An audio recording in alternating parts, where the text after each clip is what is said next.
Good day. This is Social Work Fridays from the Office of Victim Advocate. This is part 1 of 8 in our series discussing trauma. What is trauma? According to the Substance Abuse and Mental Health Services Administration, SAMHSA, trauma is defined as a single or series of events that involve or threaten serious injury, death, or physical, sexual, or emotional abuse, and that have a lasting adverse impact on the individual's functioning, mental, physical, social, emotional, or spiritual well being. Typical reactions can include shock and denial, while long term effects may involve unpredictable emotions, flashbacks, strained relationships, and physical symptoms. Trauma is a person's experience of emotional distress resulting from an event that overwhelms their capacity to cope. Trauma can be categorized as acute, chronic, or complex. Acute trauma is typically triggered by a single, short lived, unexpected event that produces intense feelings of danger and distress. Chronic trauma is typically triggered by prolonged, repetitive exposure to traumatic stressors. This type of trauma is associated with severe long term disruptions in emotional, psychological, and behavioral health, as well as physical health problems. Complex trauma is triggered by prolonged exposure to various types of severe trauma, often within the context of interpersonal or caregiving relationships. Complex trauma is most often associated with childhood abuse, neglect, or abandonment, but it can also result from any situation that makes a person feel persistent terror, fear, or hopelessness with no chance of escape.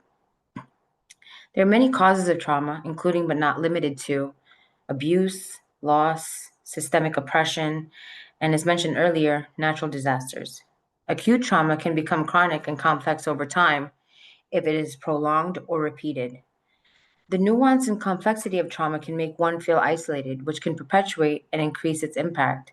It's not easy to reach out for help, as trauma often perpetuates feelings of loneliness and disconnectedness. In the book, The Body Keeps the Score, Bessel van der Kolk explains how trauma manifests in the body, noting that many of our reactions are automatic. Here at the Office of Victim Advocate, we facilitate support groups to share ideas and support one another in finding ways to cope, discussing what has worked in our healing journeys and what hasn't served us. We connect and find ways to become more aware and better at regulating our emotions and automatic responses. Historically, in groups that I've facilitated, I share something I've learned over the years, likely from the group settings I've been fortunate enough to sit in. I learned the reason we often carry some of the pain and stress in our neck and shoulder area is a direct result of our ancient instinct to protect our carotid artery in the face of danger. Trauma can make us feel as though we have to protect ourselves all the time, which in many cases is a valid thought and response. I want to talk about and uplift ourselves so that we can work on finding ways to not live in constant fear, anxiety, and sadness. I want what we are carrying to be a little less heavy so we can free ourselves of its weight.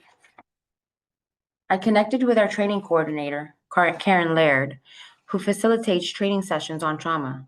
I asked her, what's one key takeaway she would want others to know based on her research and feedback from trainings?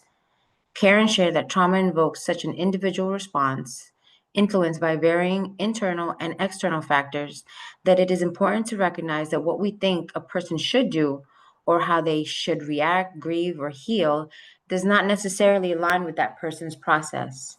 And that's okay. Here at the Office of Victim Advocate, we advocate for and provide various supports for crime survivors. Support groups are available to you free of charge via Zoom. Please see the link below the video to connect with a social worker about support groups or local resources available in your community. If you are struggling or in need of support, calling 988 is a crucial step. The 988 Lifeline offers free, confidential, and 24/7 emotional support for individuals facing mental health struggles, substance use concerns, or emotional distress. As we conclude today, I wanted to share a gentle reminder that your thoughts become your words and your words become your actions. Mantras are a great way to combat negative thought patterns. A great mantra that we could start with is I am safe, I am healing, I am whole. I am safe, I am healing, I am whole. Thanks for chiming in, and I'll see you next week.